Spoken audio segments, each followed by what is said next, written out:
Hey, Sean, it's going good. How are you?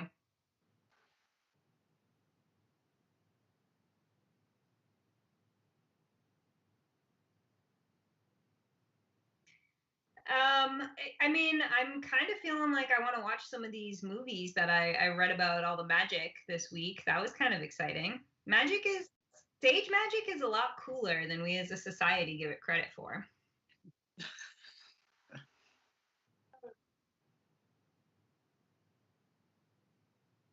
Yeah.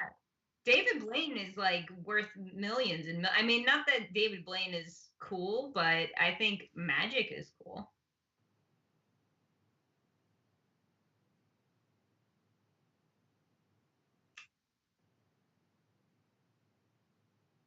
Have you seen his show where he like he like does magic tricks for celebrities or whatever?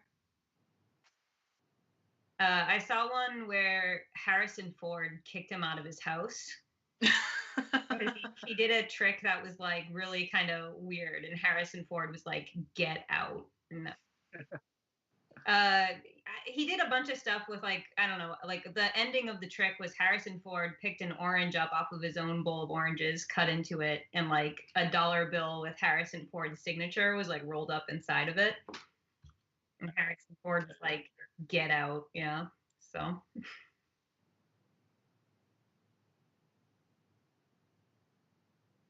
yeah, yeah.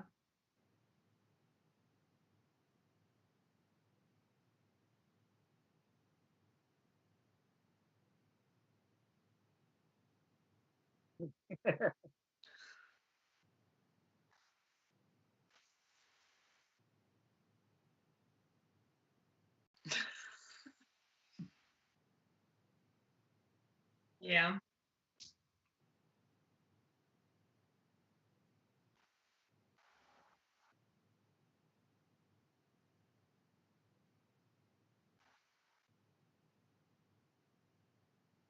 sure.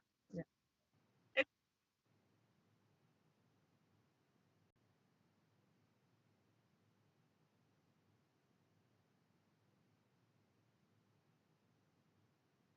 Oh yeah, yeah. I used to play on little magic shows. Yeah, yeah. This is a good topic to see like how nerdy people are. Like I used to do magic as a kid, but I didn't do Magic the Gathering, so I don't know where I fall on the nerd spectrum there. But yeah, yeah. And I still when I go to like whenever I go to Vegas, I'll go to like a magic shop and I'll buy a trick and come home and put it in a drawer and never learn the trick.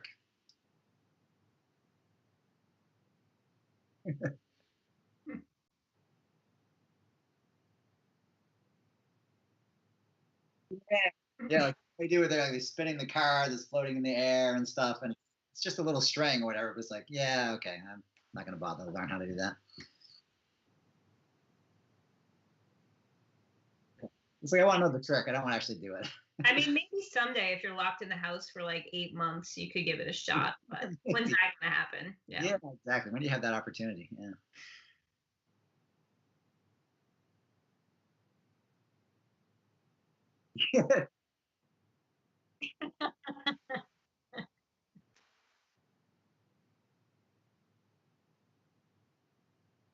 Yeah. Making doves appear out of nowhere. Yeah. It would. Hello. Okay.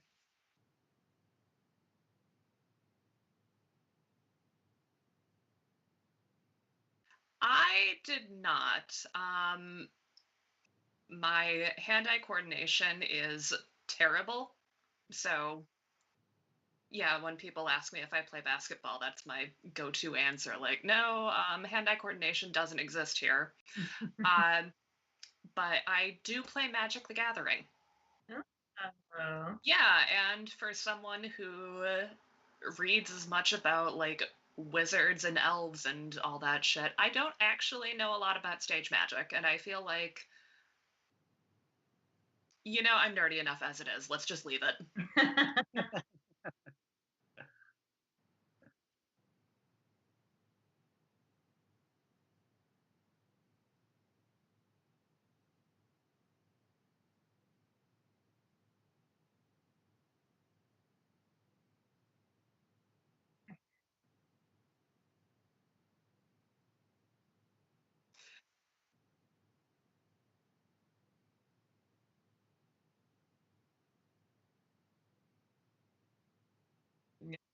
God help us all.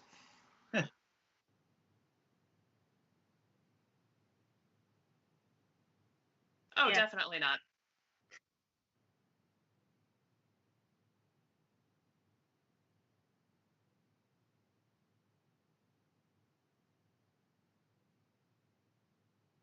Good job.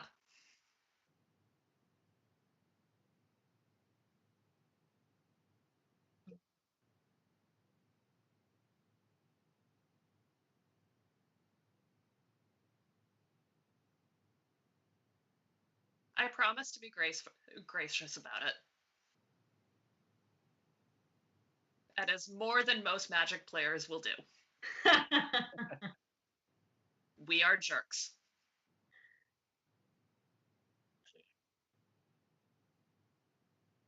Yeah, it overlaps with a lot of my interests. I've just never put the time or money into it, but yeah.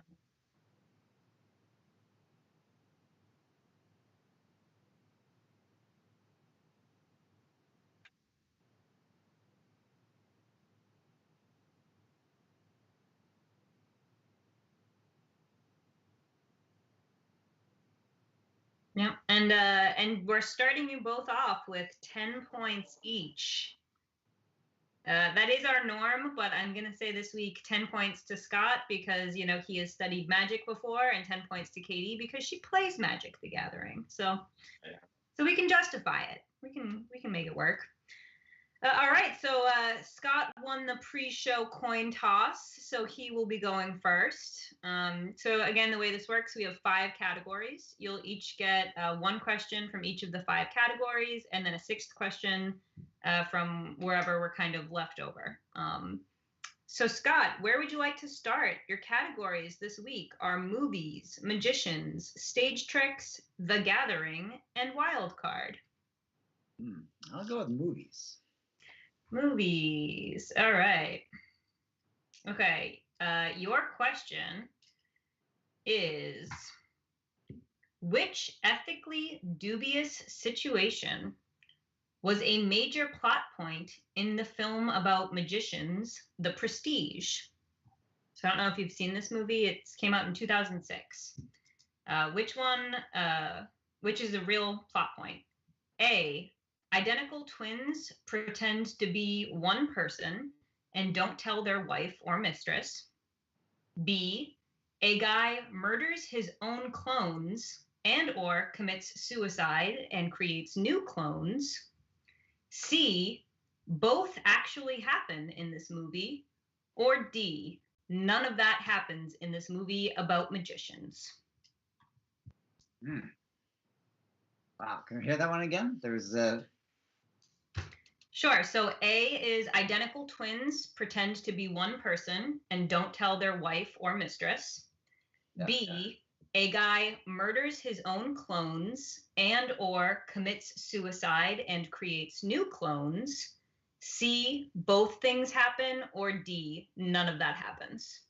And I'm supposed to say which of these ethical dilemmas happen? Yes. Ethically dubious. Yeah. Well, I mean, B is not.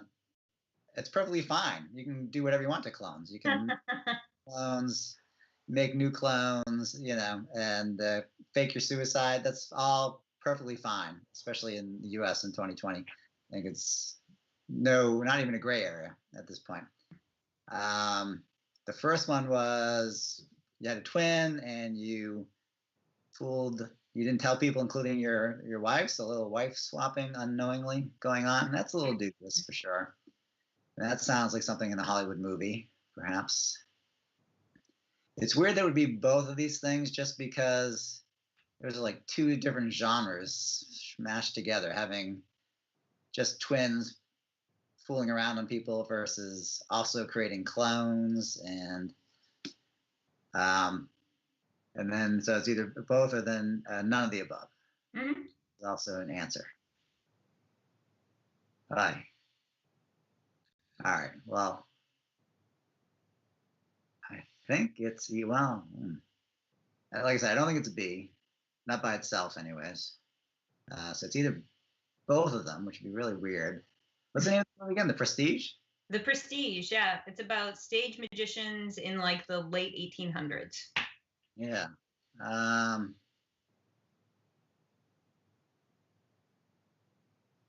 Boy, I kind of want to say both. I don't know why, but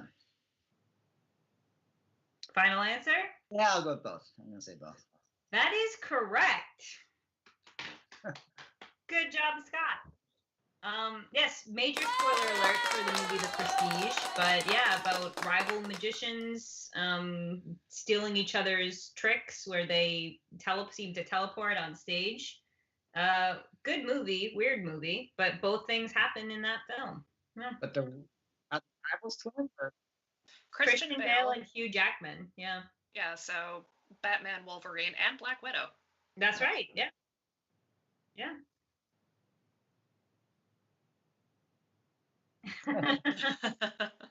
Yeah, this is and David Bowie is Nikola Tesla is in the movie as well.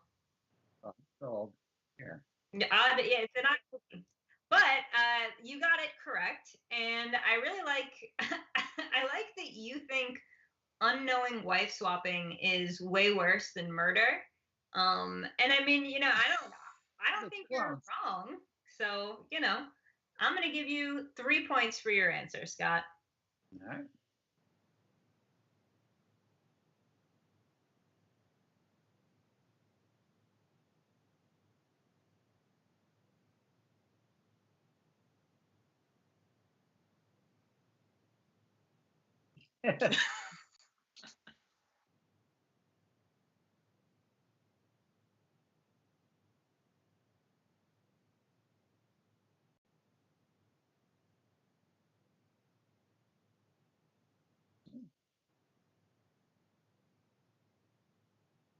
Just like magic, you're in the lead.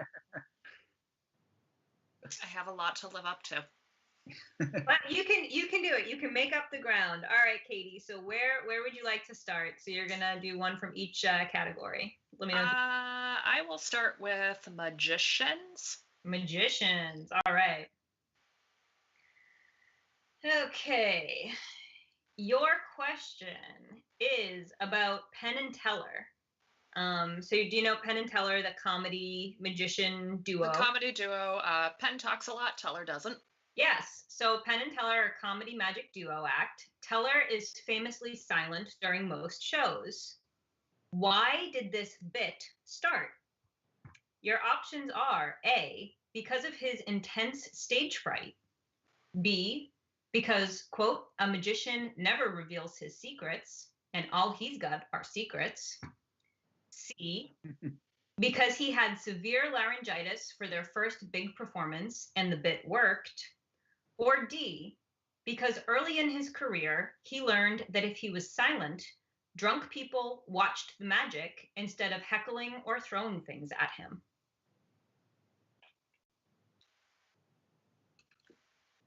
God, I wish this was applicable to stand-up comedy. If I could just stand on stage and drunk people wouldn't heckle or throw things at me, I feel like I'd be doing 10 times better than I am now.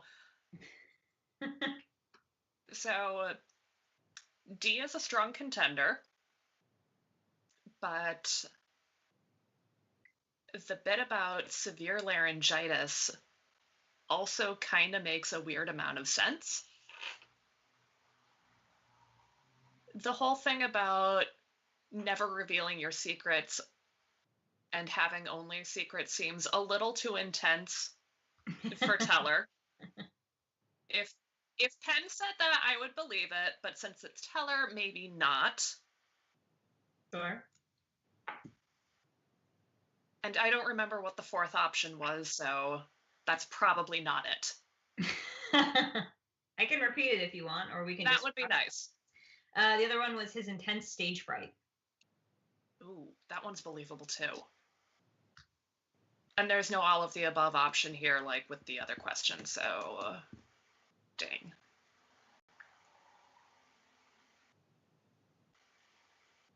I want to believe that it's because of severe laryngitis. That's just, it's kind of wholesome in a way, but also not.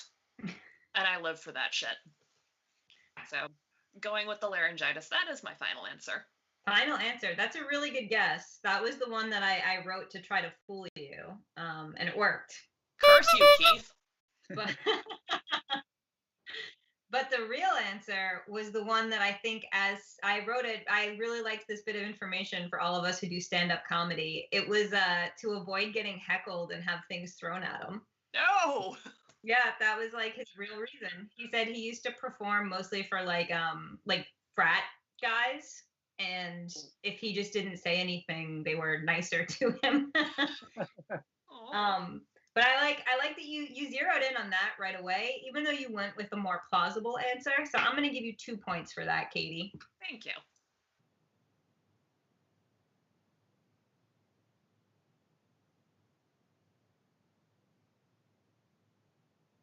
Mm.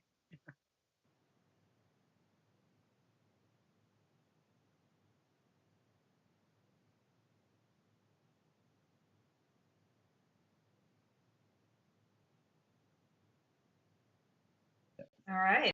So question 2, Scott. So you can go with magicians, stage tricks, The Gathering, or wild card. Oh, since I know nothing about The Gathering, let's try The Gathering. All right. So yeah, I know nothing about The Gathering, and I don't think Sean knew much about it as well. So we wrote a couple of questions. Okay. Your question. So I wrote this one. Magic the Gathering is some kind of trading card game where you do battle with your opponent by casting spells. What is true about this game? Your options are A, it was the very first trading card game. B, it was released 6 months after Dungeons and Dragons came out. C, it is generally considered to be a very cool and awesome game for the popular kids to play. Or D, it was created after Hasbro saw the popularity of Pokemon cards. Okay, well, I'll thank Katie for eliminating C as a possibility for me to pick based on. I knew I ran that risk. Oh well. The first one was the first card game or whatever. Very first trading card game. Yeah, I'm pretty sure that's not true. Just because I think there were card games long before. Although I'm only basing on my awareness of Magic the Gathering, which could be very faulty to base my thing on. But I'm pretty sure it's not the first. So it was either came out, would you say after Pokemon? You said? Yeah, after Pokemon to capitalize on that popularity, or after Dungeons and Dragons to popularize on that one. Yeah, that's a good question. So I mean, Dungeons and Dragons goes pretty far back, and just based on knowing people who play Magic the Gathering and first hearing about it, it seemed like it was long after I heard about Dungeons and Dragons. So I think it was more along the lines of the Pokemon stuff. So I will say that answer, which is what D, that it came out. That's answer D. Yeah. So that's a good guess, but it's wrong. And for the record, I would have accepted C, popular kids play the game, as a correct answer as well. Because because You're just trying to make me feel better. it's subjective. No, I was shocked when I read this. It's actually the very first trading card game. Wow. Yeah. I think there are other games that utilize cards, but this was the first to kind of kind of create that category of game. Oh. And it came out in like the early 90s, which was sort of surprising. So yeah. So the Pokemon was after or before? After, yeah. The Pokemon trading card game came out late 90s, I think. Yeah, like 96, 97. But well-reasoned, Scott. So I'm still going to give you a point because I think that you reasoned well, but I would give you more, except there were 2 possible correct answers, and you did not choose either of them. So that's 1 point from me.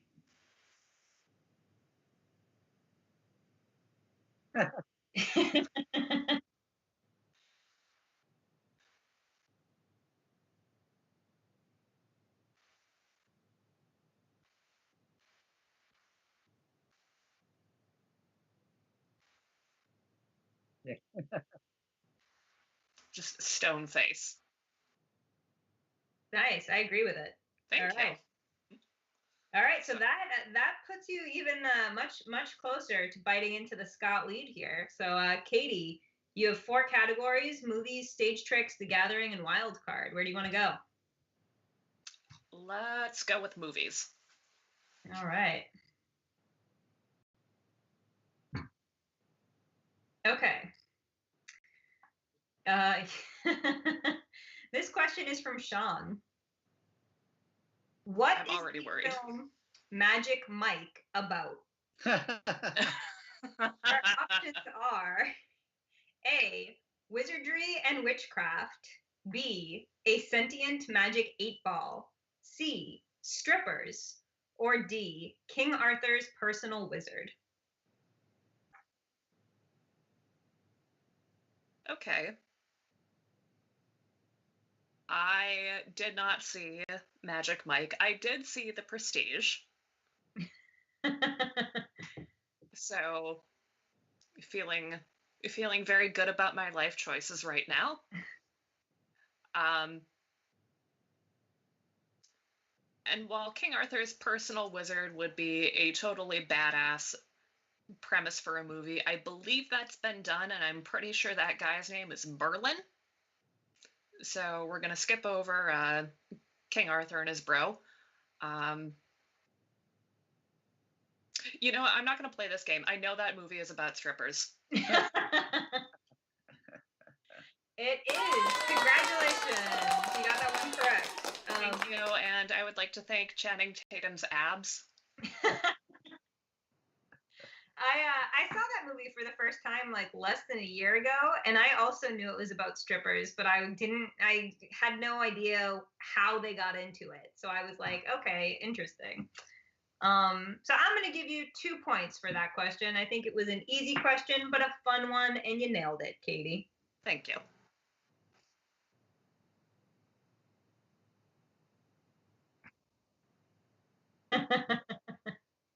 I would give her a point for acting because for a second, I was like, she actually doesn't know this movie.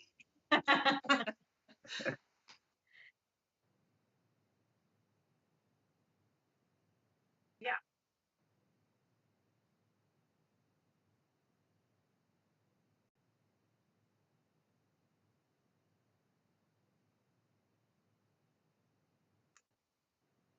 No, I kind of like instantly forgot everything about the movie as soon as I was done watching it, kind of thing.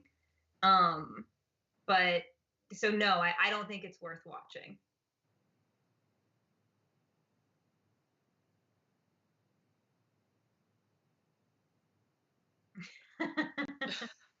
Well, it does have McConaughey in it, and he is kind of a wild card. So he was like their stripper mentor. It was weird. There were weird. Anyway, moving on. Stripper mentor is not a phrase I thought I would ever hear. So thank you for that. Hey, that's why we do trivia, right? All right. So I think you guys are you tied at this point? Oh, damn. All right. So Scott, you have some ground to make up. You have magicians, stage tricks, and wild card on the board. Where do you want to go? Let's go with stage tricks. All right.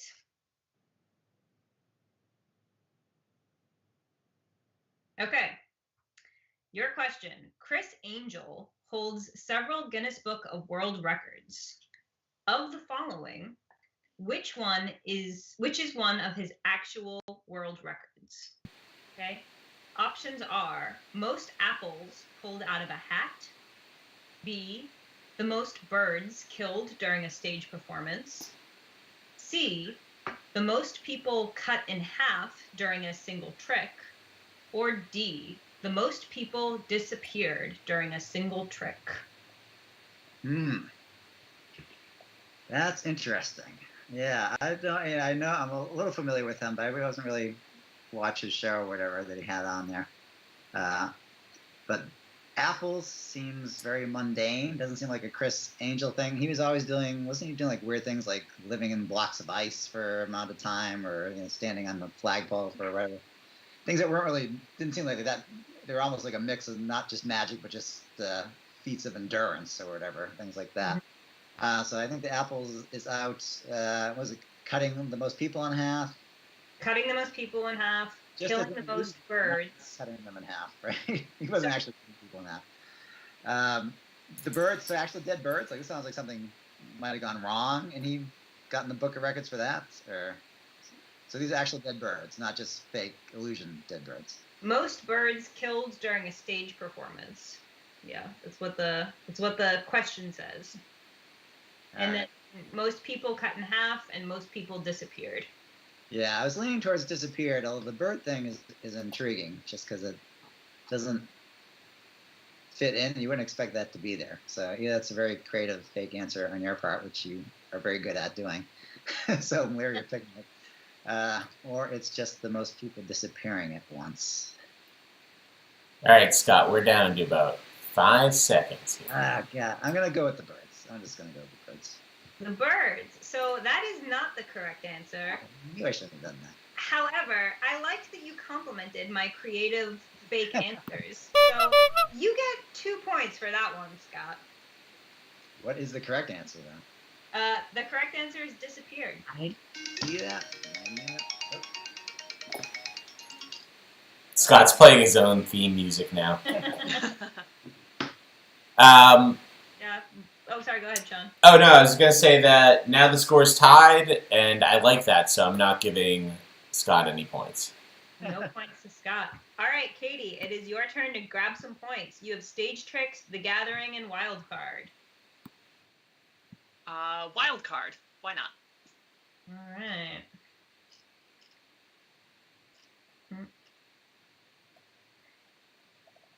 Okay. So magicians have performed tricks and illusions at fairs and in the marketplace for centuries.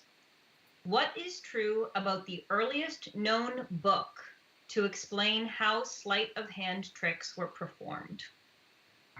Okay, so the first book to basically explain sleight of hand.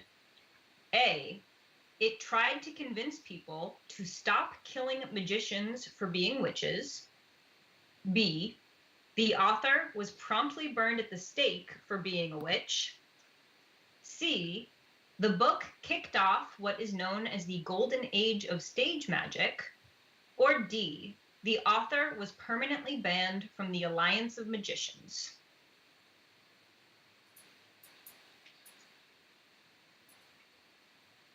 If I knew when the book was published, I think that would help me answer this question, but I don't.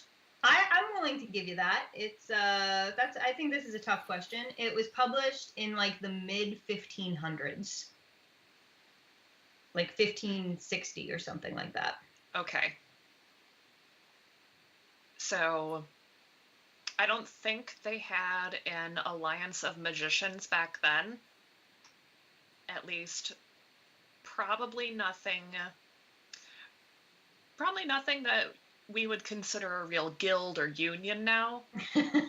Because I'm pretty sure in the 1500s, if you tried to organize, the king or the church would just come stomping all over you. So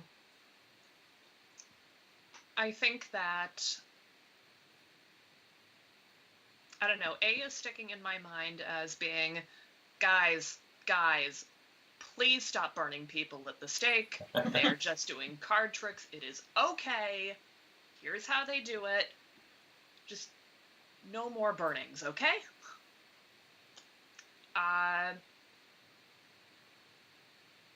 From there, B, the author being burned at the stake for being a witch would easily follow, but that just seems a little too Lifetime movie-esque, so I'm going to skip over that one.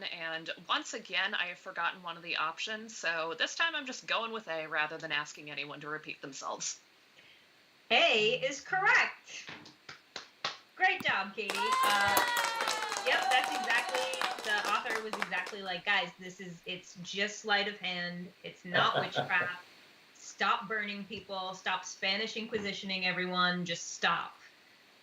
His book was banned and burned, but he was not. Oh, wow. Okay. Okay. Yep. So that's a kind of a happy ending. Yeah, kind of a happy ending. So I'm going to give you, because that was a tough question and I loved your logic, I'm actually going to give you 5 points for that. Wow. I think you're 5 points. I'm going crazy with the points here. Yeah, that's a lot of points. It is. I'm going to withhold my points at this point because May gave so many, and it was not a correct answer. I just think, I got to keep Scott in this thing right now.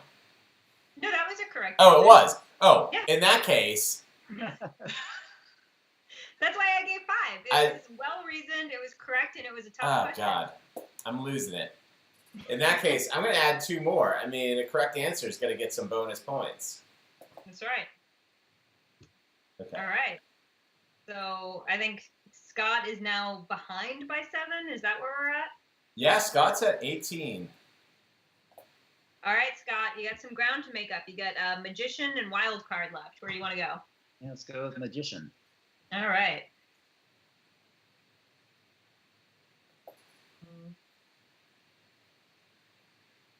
Okay.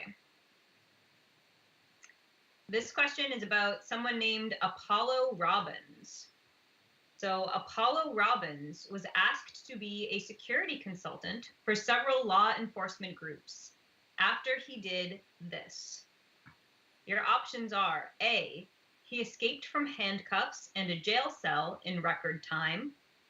B, he caught a .22 caliber bullet from a rifle in his teeth. C, he pickpocketed Jimmy Carter's Secret Service agents. Or D, he disappeared a delivery truck full of donuts. So who wanted his secrets? Who was it? Was the police, or was it? Law enforcement groups. Several law enforcement groups hired him as a consultant. Okay, all right. Clearly, I don't think they have any interest in catching bullets with your teeth. So I think that's going to benefit them to know the secret of that one. What was let's see, the thing with the donut truck at the end? What was the first one? Was escaped from handcuffs in a jail cell in record time. Record time. Yeah, I don't think that's like a big issue with people escaping from. Did he escape from handcuffs and the jail, or just escape from handcuffs? Handcuffs and a jail cell in record time. Maybe. I still don't think that's a big one. I think sneaking up on Jimmy Carter is pretty good, or the Secret Service. That's fairly impressive. But again, not really like a common problem that law enforcement has to deal with. I think maybe making a truck. He made a truck disappear full of donuts. He disappeared a delivery truck full of donuts. The donut thing, that concerns me because obviously the connection with police, that seems like a setup. So I'm going with the Jimmy Carter pickpocket thing. Jimmy Carter pickpocket is correct.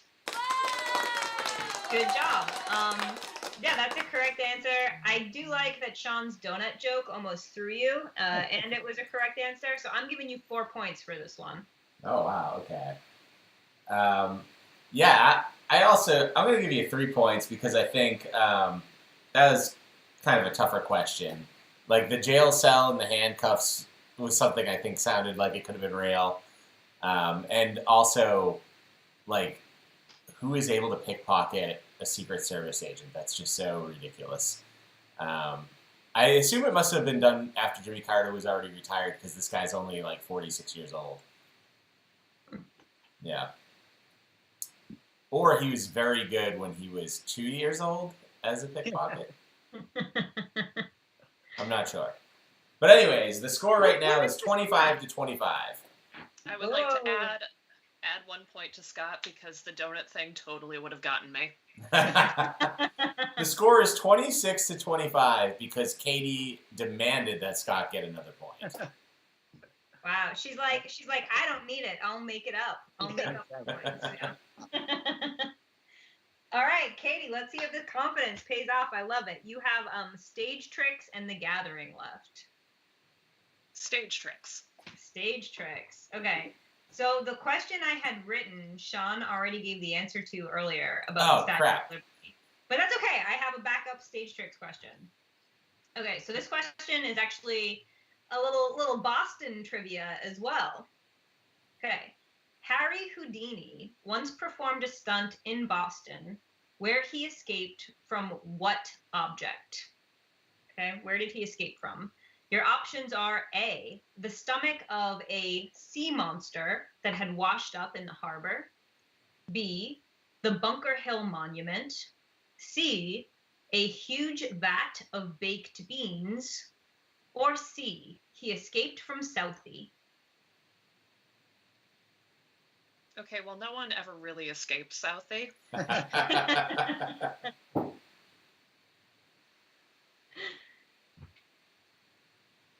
And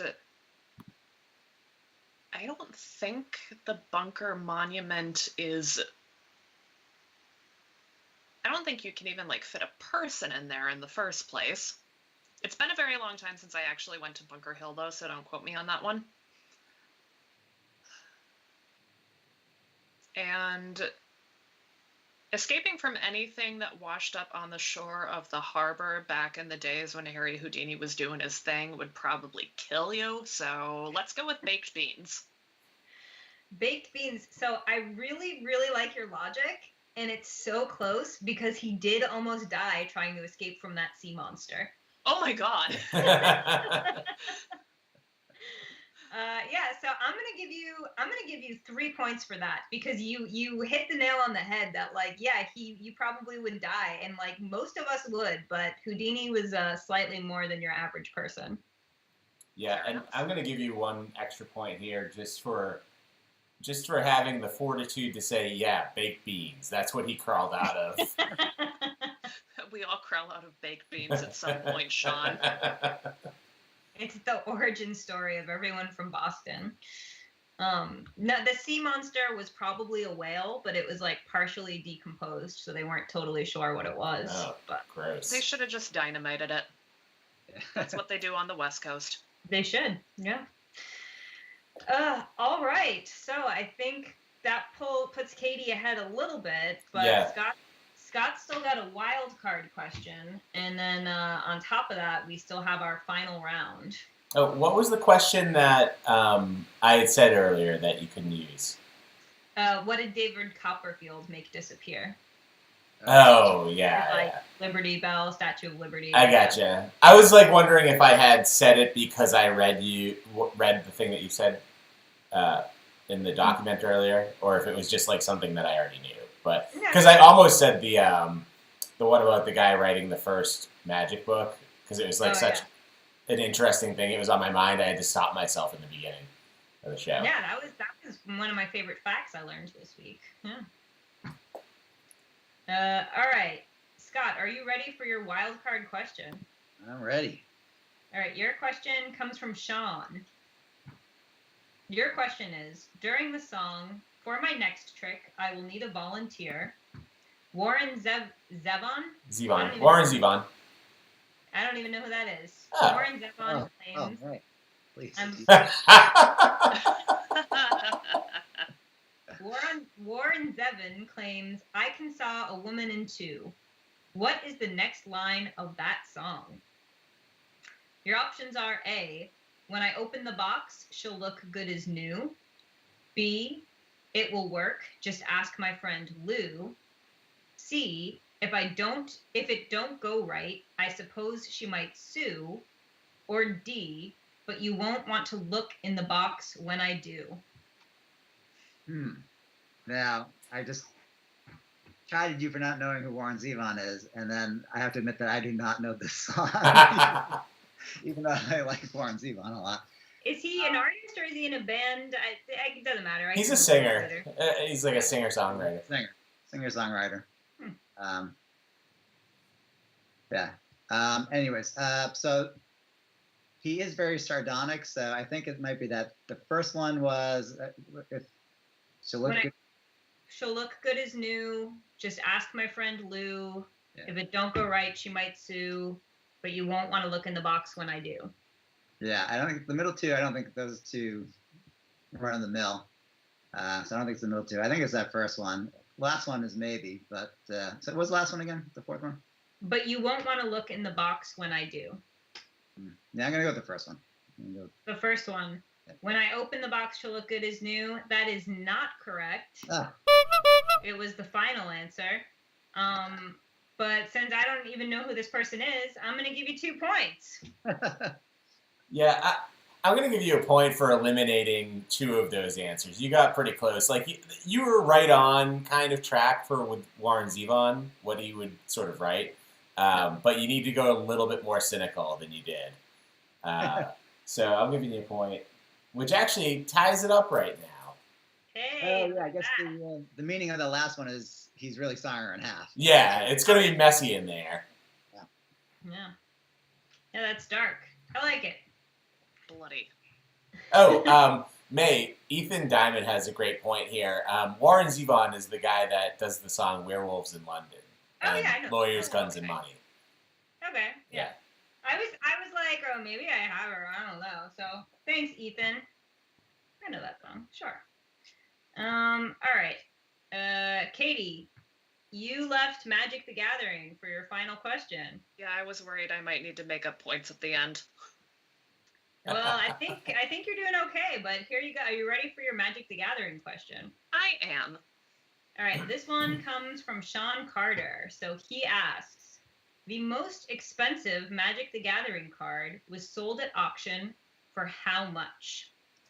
Your options are A, $5,000, B, 13 rubies, C, the hair of a unicorn, or D, $166,000.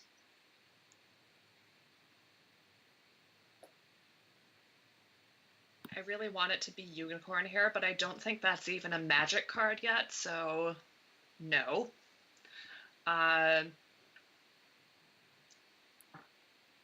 13 rubies would also be an excellent answer, except I don't think you can bid rubies during an auction. As for $5,000, I know that there are a lot of cards out there that are worth at least that much, but I'm going to be a total jerk about this, but I think the card that sold at auction for $166,000 was an Alpha Black Lotus that had never actually been touched by human hands. Okay, I'm seeing the face you're making, May, and I am sorry. I want to apologize. That's my impressed face. I am very impressed. Yeah, I mean, 166,000 is right, and that was a lot of very specific information. So I'm giving you 4 points for that. Yeah, Sean? And I'm gonna give her another 5 points because because she got it right. It was Black Lotus was the card. I mean, on top of we didn't even ask what kind of card it was. She was just throwing that in there as a bonus, and I do like that she said it had never been touched by human hands. So like, there's a chance that elf hands or something had touched it in the transfer, but we don't know. We don't talk about that.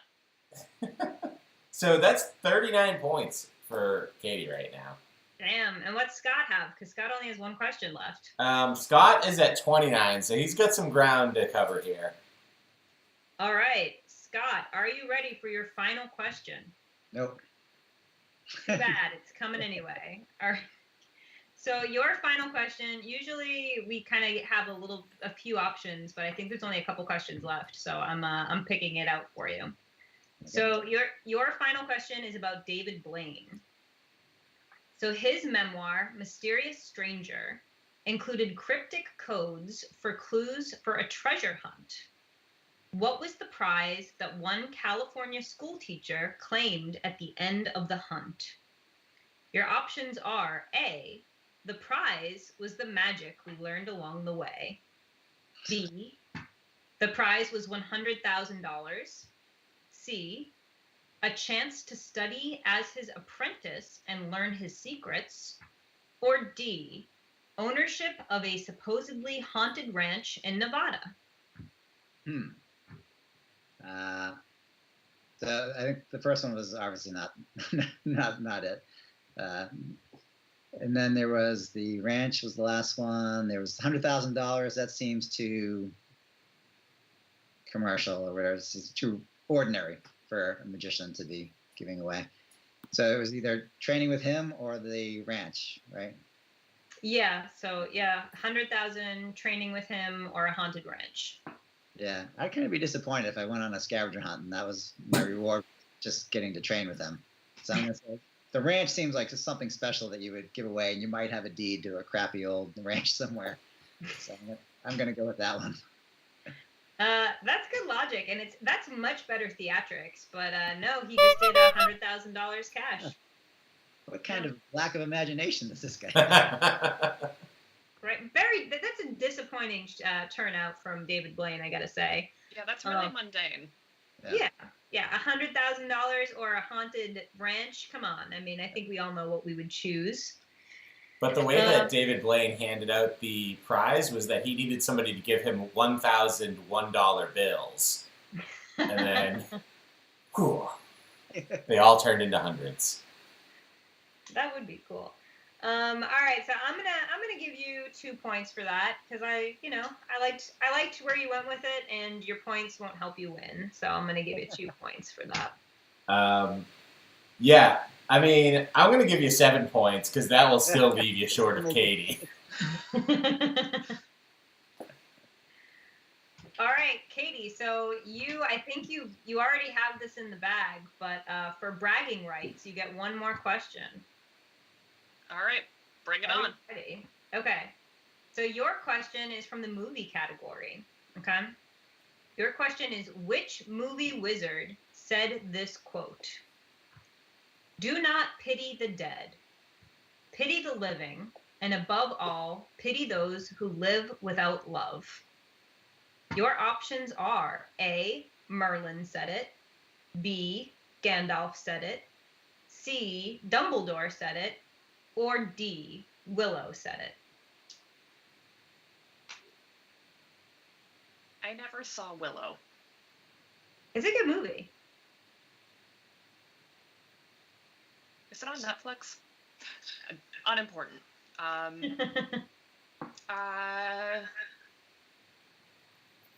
mean, Gandalf said a lot of shit. There are so many different versions of Merlin that it's entirely possible he did say that. But as someone who was a teenager during the heyday of the Harry Potter... Yeah, there was a word for that. It's gone now. The Harry Potter fandom, Albus Dumbledore said that. That is correct. Great job, Katie. And I thought that was a tough question because, as we all know, Gandalf, before he even came to Middle Earth, he studied pity was like kind of one of the main things that was in his spiritual belief. So I thought the pity would throw off a nerd like me. It would have, but you didn't fall for it. You went for Dumbledore. So that's 10 points for me. Wow. That's 49 points. I'm just going to tack 1 point on there just to make it an even 50. Even 50. 50 points to Hufflepuff. Yeah, So, in the spirit of Dumbledore, yeah. Yeah, so Katie's our winner tonight, 50-38. And a great game all around. I'd say 88 points total is one of our highest scores yet. Yeah, This is a good time. Each week we climb a little higher and higher. We get a little looser points, but Yeah. you guys did great. Yeah, you're both awesome. Thank you so much for doing it. Thanks for everybody for watching, especially Ethan Diamond in the comments giving us his stories of getting banned from life for the Magic the Gathering tournaments. I'd love to hear that story in person sometime. Ethan, you probably deserved it. I think he'd agree that he deserved it, actually, if I know Ethan. But yeah, it's been a great time. Tune in tomorrow night. We're going to do the debate. It's all going to be about Magic. It should be a fun time. And we'll see y'all later. Good night. Good night. Thanks.